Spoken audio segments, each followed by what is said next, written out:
Okay. Looks to me. That sounds good. And we start. I need to post this thing. You start.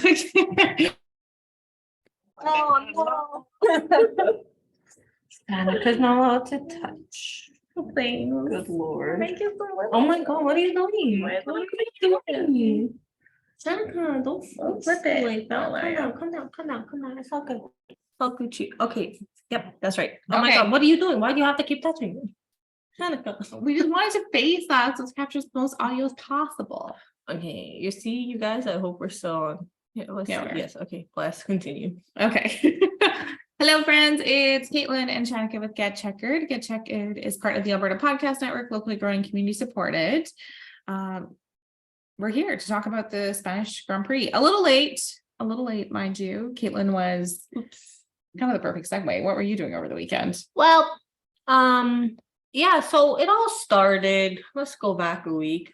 I convocated on Wednesday. So Shanika and I had a kind of whirlwind trip to Vancouver last week.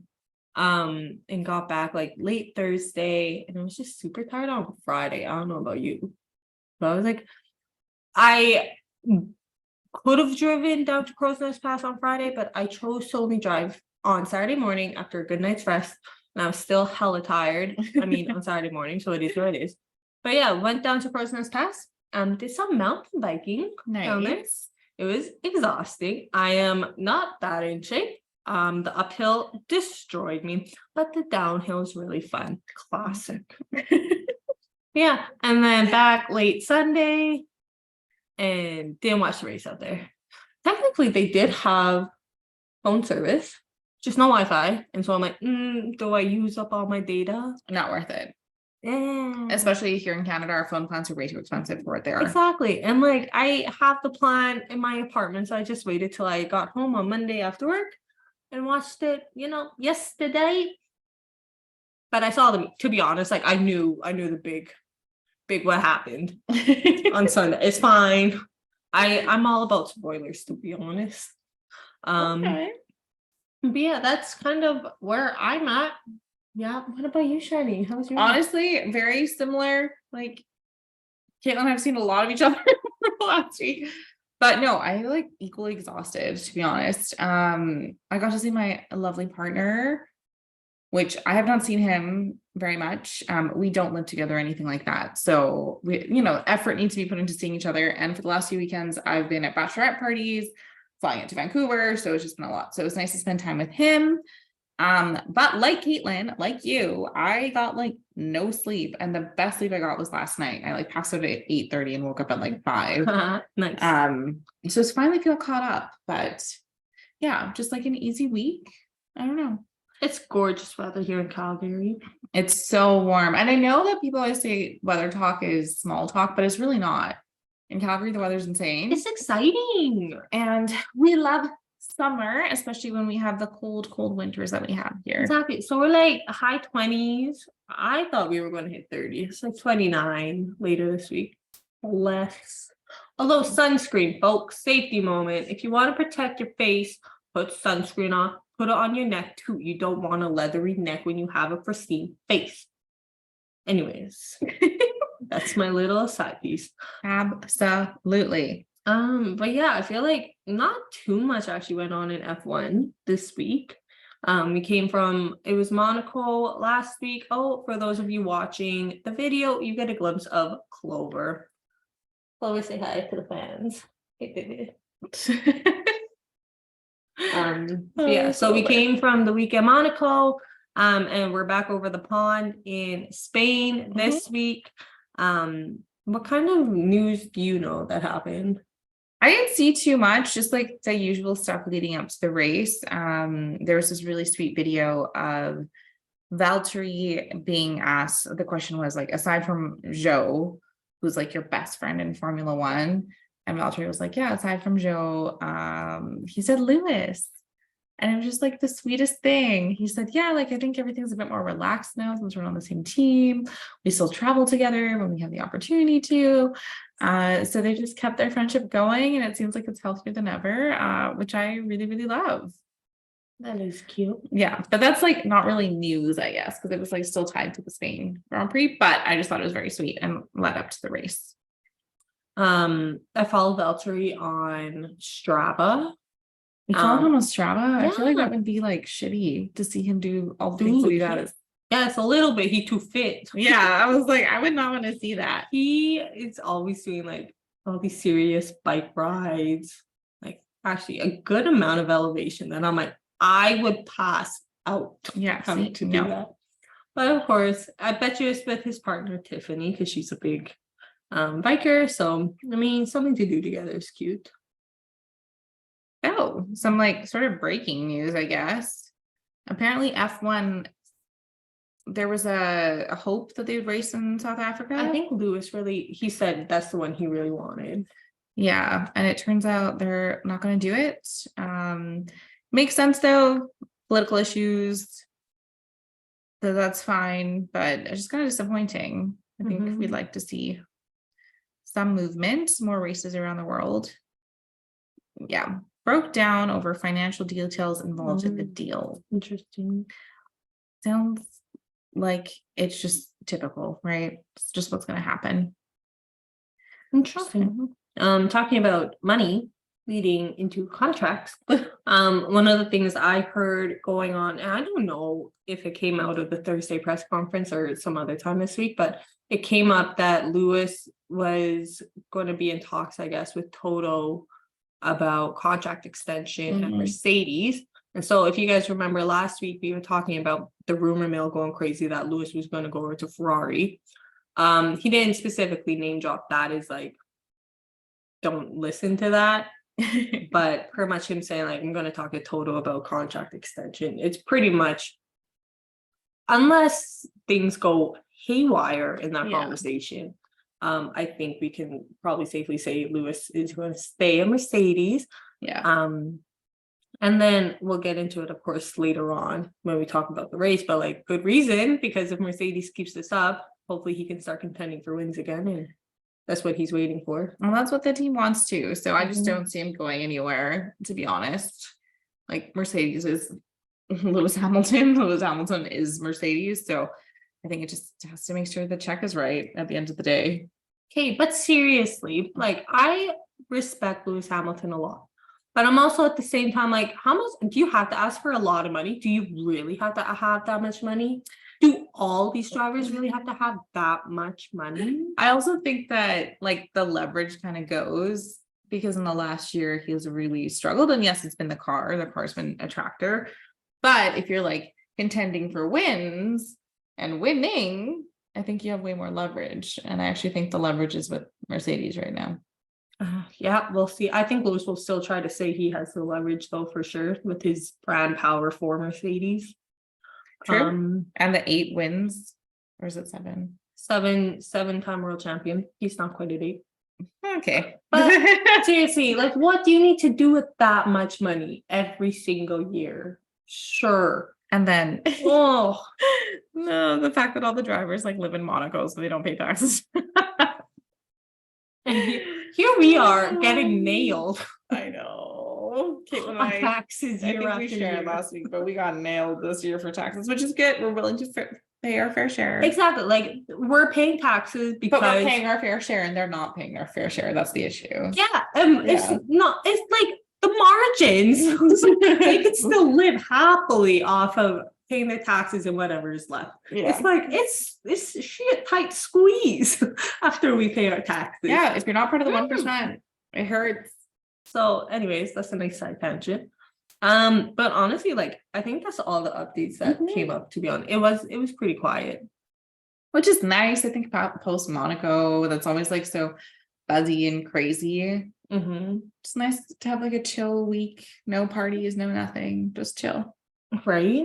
And like it was busy for us anyways, so we didn't have trouble staying on top of things, which it's good for us, you know? Exactly.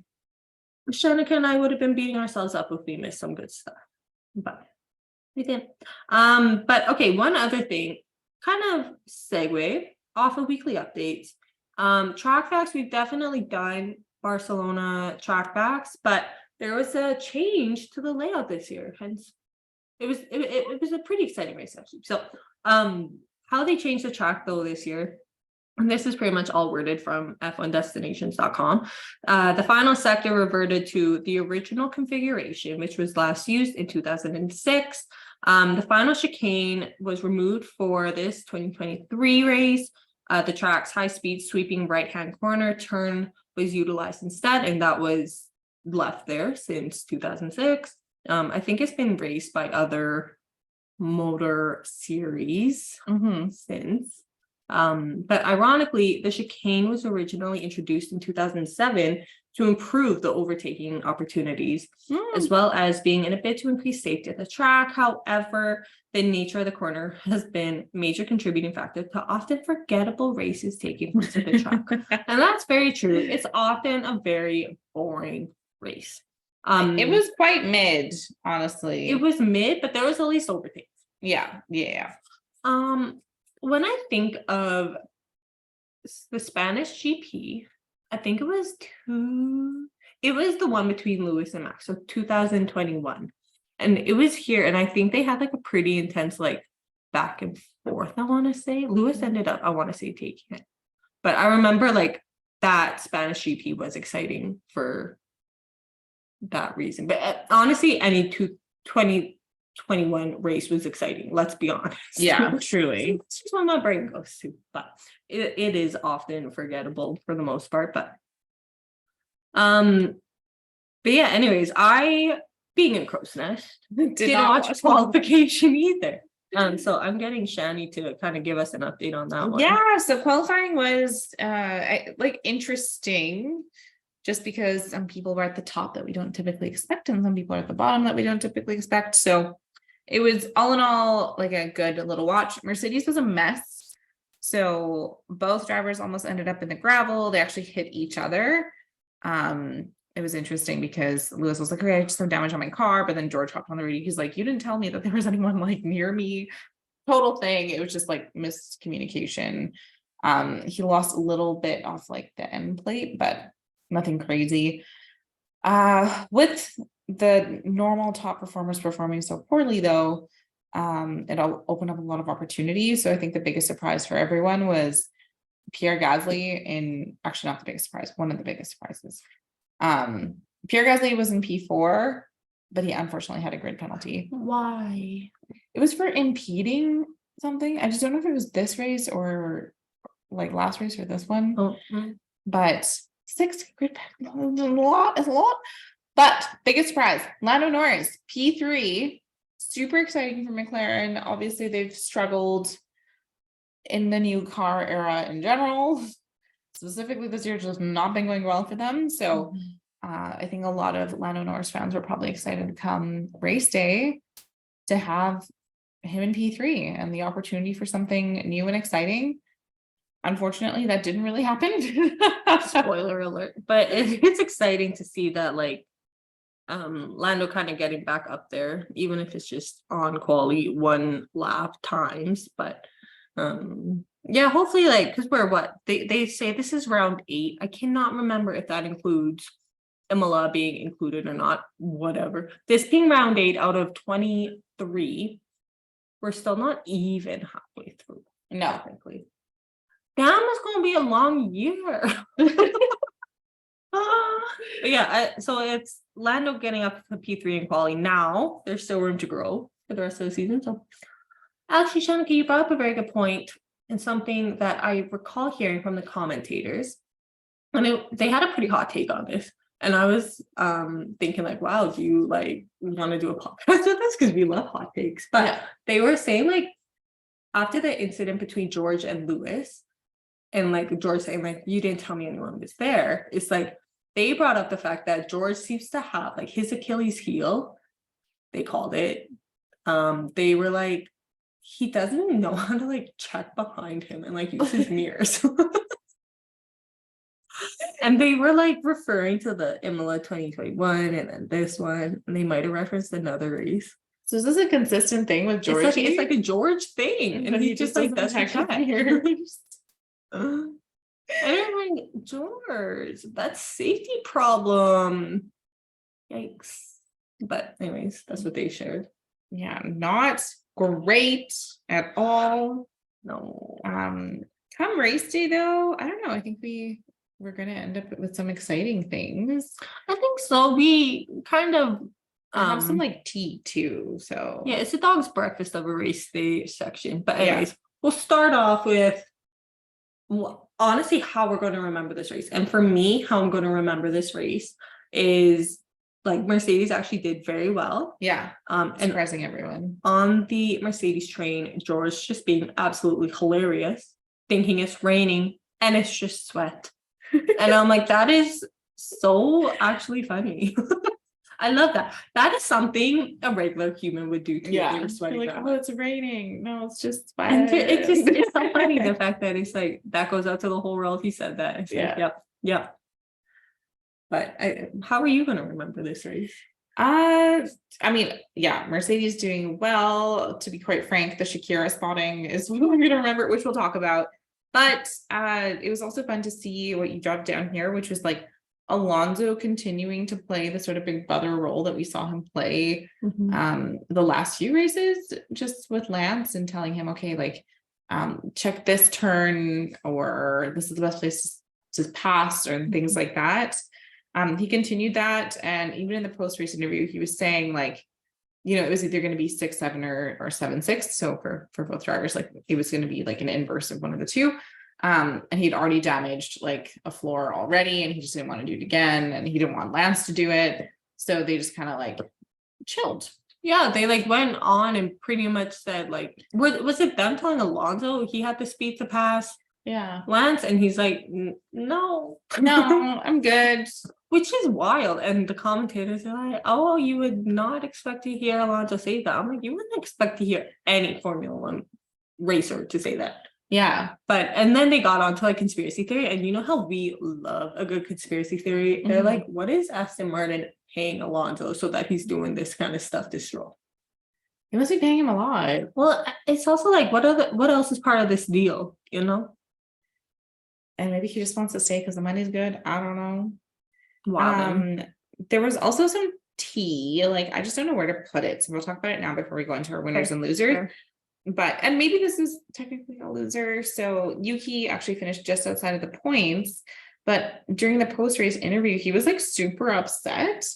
And if you watch it, one can argue that there was definitely enough space for I think it was a Ferrari that he was accused of. No, I think it was Zhou in the Alfa Romeo. Now, if either one of us is wrong, don't come at us. No, you're right. It was Zhou in the Alfa Romeo. And like, Yuki actually successfully passed him, but he kind of Zhou was on the outside or something. Zhou was on the outside.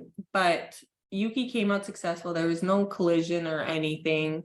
And then Yuki got reprimanded for that afterwards, right? Yeah, and he said it was super unfair, but it was so interesting because he was just so upset. Like he was just so upset.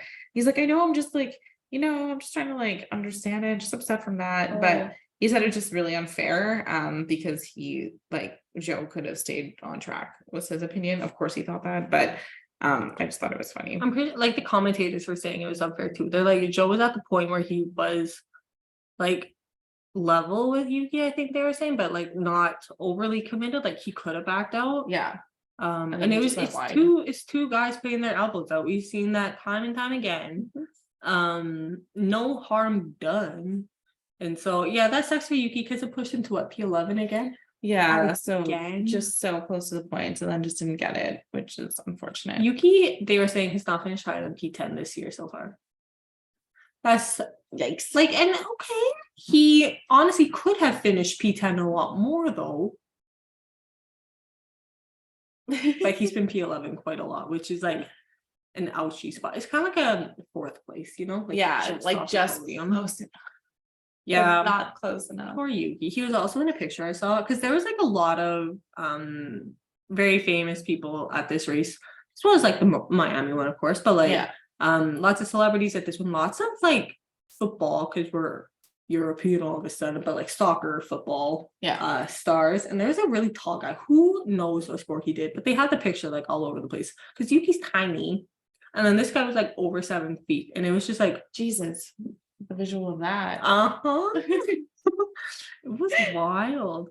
But yeah, who was it? Neymar. Our boy Neymar ended up He's not my boy. okay, he's kind of my boy. He kind of my boy. I do like him. He I'm not kind a of Neymar hilarious. person. No. When he had okay, this is He really did kind of bad thing though. yeah, he probably has, but you know what? I like him for the hilariousness. Also, talking about hilariousness, I will get back to Neymar. I'm going all over the place. Nico Rosberg interviewing the top 3 at the end of the race. I didn't see this. What? He was like I want to say Sky, but whatever he was. But like the top 3, they park their cars, and like the top 3 go over and talk to them, like the first person they interview with, and it was Nico Rosberg this time. And like, so because I missed Sunday, obviously, I just see like the memes coming up, and like they made it seem like Lewis Hamilton going up to talk to Nico was just like a very short, blunt conversation with Lewis walking, and I was like, ooh, interesting. And then I watched it. I'm like, no, they had like a conversation. Lewis did walk away at the end, but like it wasn't like an immediate, I don't want to talk to you, I'm walking away. It was kind of like this could be the end of the conversation. Some awkward people would walk away at that situation too. It could happen. The natural end of the conversation. Exactly. But okay, yeah, so hilarious peoples. Neymar, I'm sorry, this is Kami. When Brazil got out of the World Cup in Qatar last year, and Neymar's crying face was like brutal. I'm gonna look this up. He is an ugly crier, and I feel mean to say that, but I mean, if you just search up like Neymar cry. 20. Maybe I need to look. He's so passionate, and I respect that. But yeah, it was an ugly cry. But that's how I remember him. And yeah, he's in Miami, and then now he was at Barcelona, so he's a F1 girly now. Good for him. Why not? He seemed to be having a lot of fun, actually. Like I saw a lot of stuff with like him and Joe having fun. I was like, oh, that's kind of unexpected, cute little friendship. But Ferrari had a lot of people as their guests. Classic. But everyone just looks good against that Ferrari red, you know, when they're like the little guests and they have the red and yellow, and I'm like, it just works. That was a side tangent. So winners and losers from the race. I think both of us talked about a winner pretty consistently. Yep.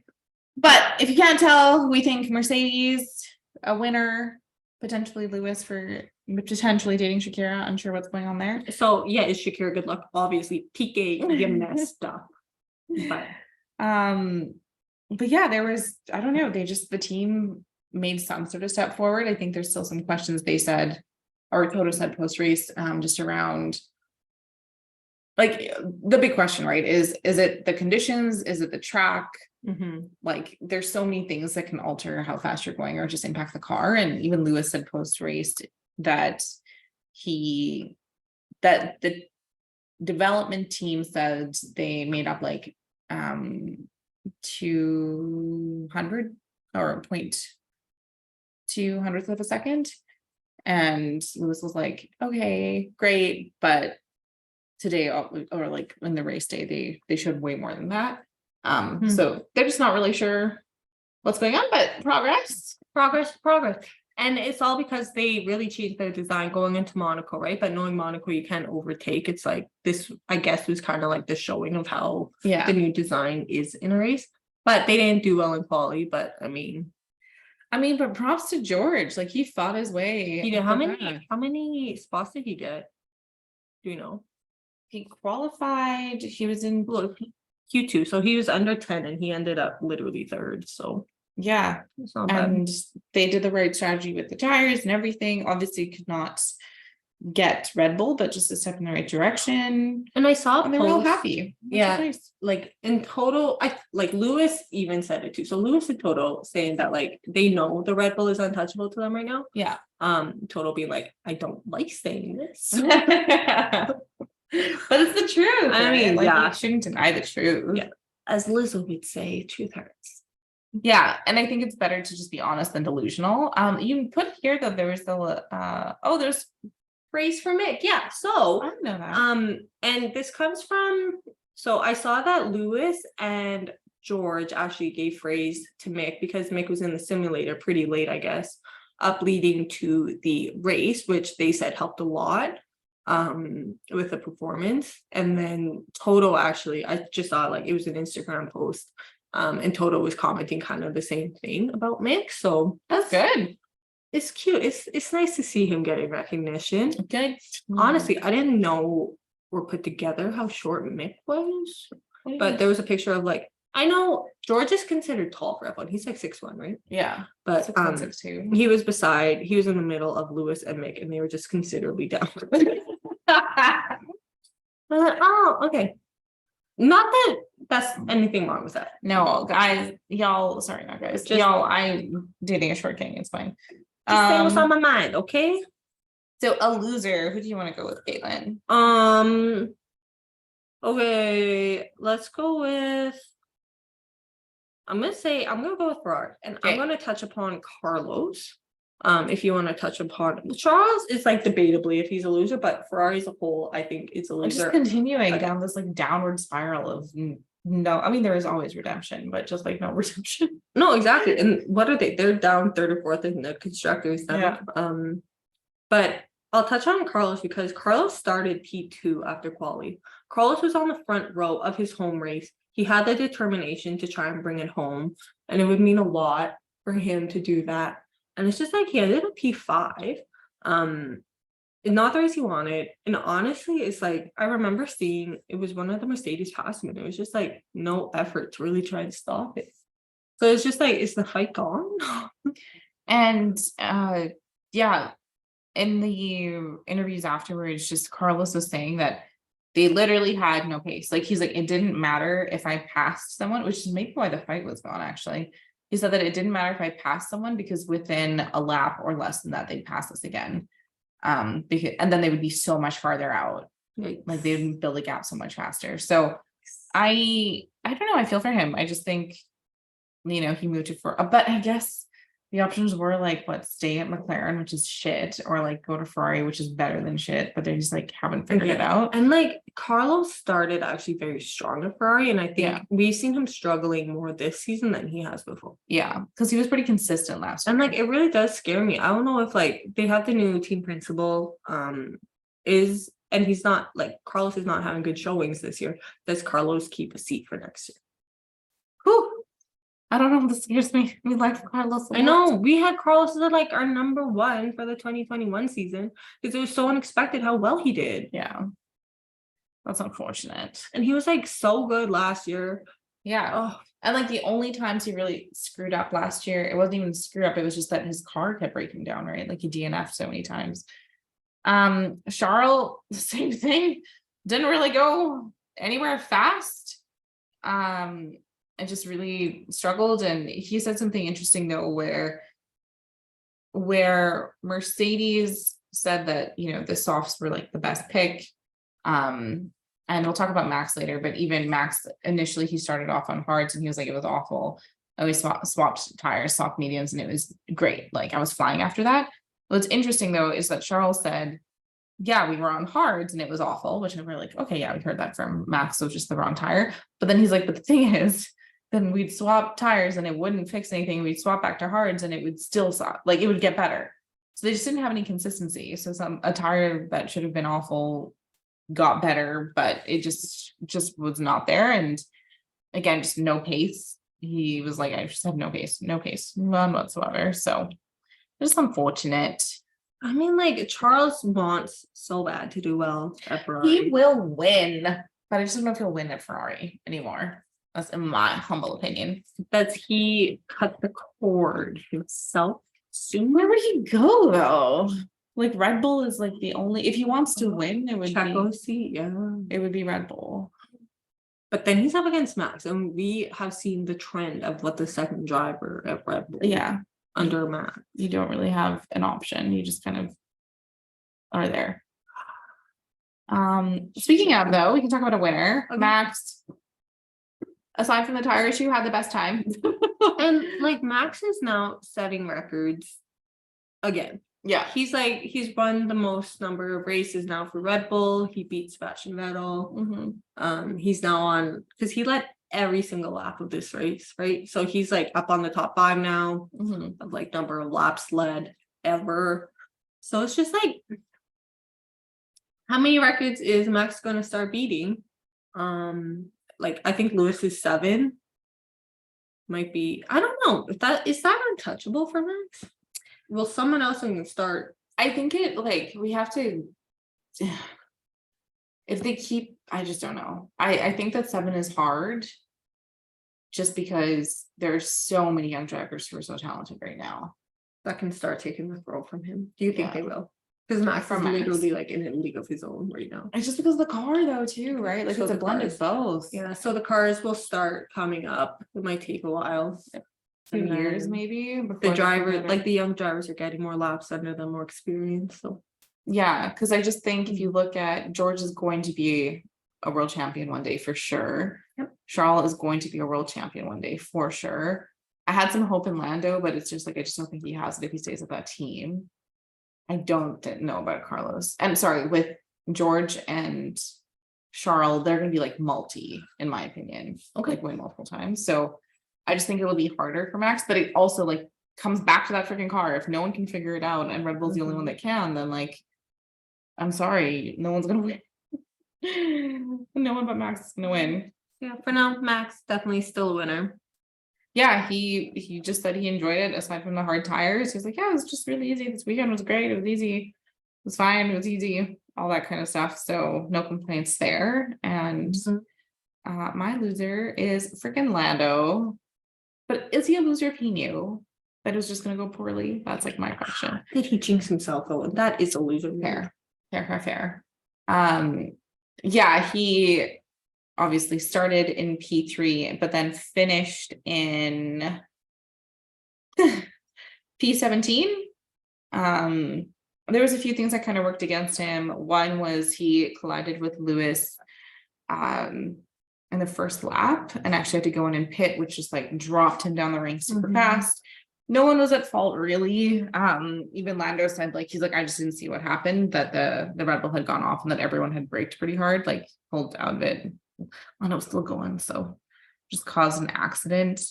And also, so I guess I add insult to injury was that Lewis's car was fine, and Lando was the one that had to go and pit and like do the whole thing.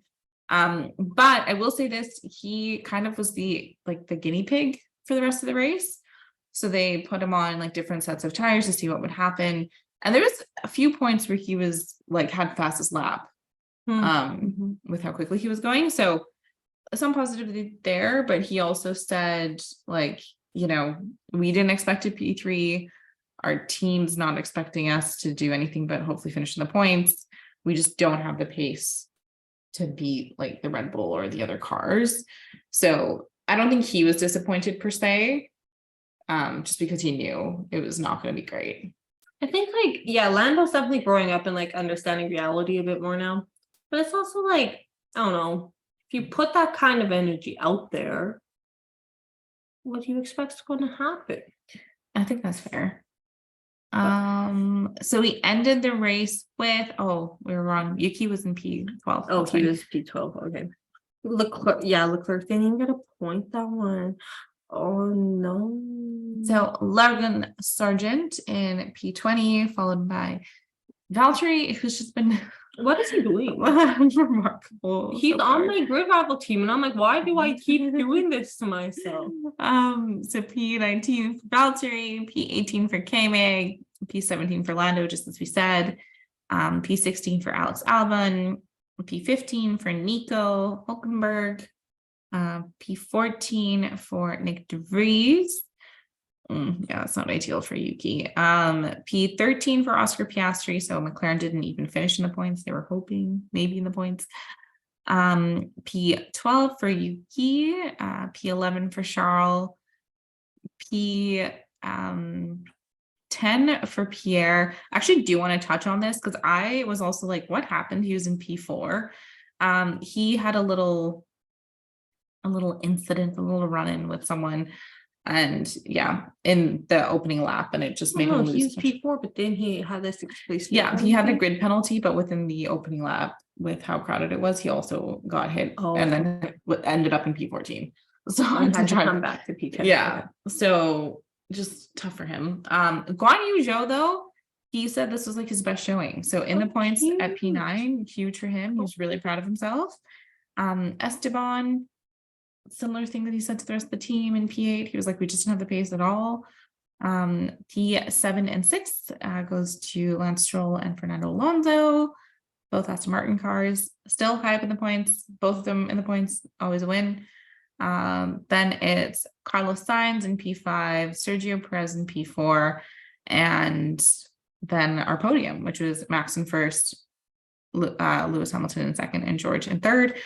This like top four is what we're so used to seeing. Like it reminds me of the seasons past. Well, just not like with George, not with George or Sergio, but just like the Red Bulls and the Mercedes at the top, kind of duking it out for positions. Also, so Sergio actually did pretty good to get up to P4. It was kind of like an unsung hero, I would say, because like even when I saw it, I was like, oh, I didn't think he did that well. Yeah. Max is just like riding in his own race, but with Max winning this race and Sergio coming in fourth, like the gap between them at the top of the the Drivers' Championship is pretty substantial now. And I think substantial enough that Helmut Marko, I don't even know what to call it, but whatever. He was like, it's pretty much going to go to Max at this point, you can tell. And it's just like, I think there's so many races left. I think Perez still has fight in him. It'll be hard to beat Max because of how like untouchable he looks, but I don't think it's impossible.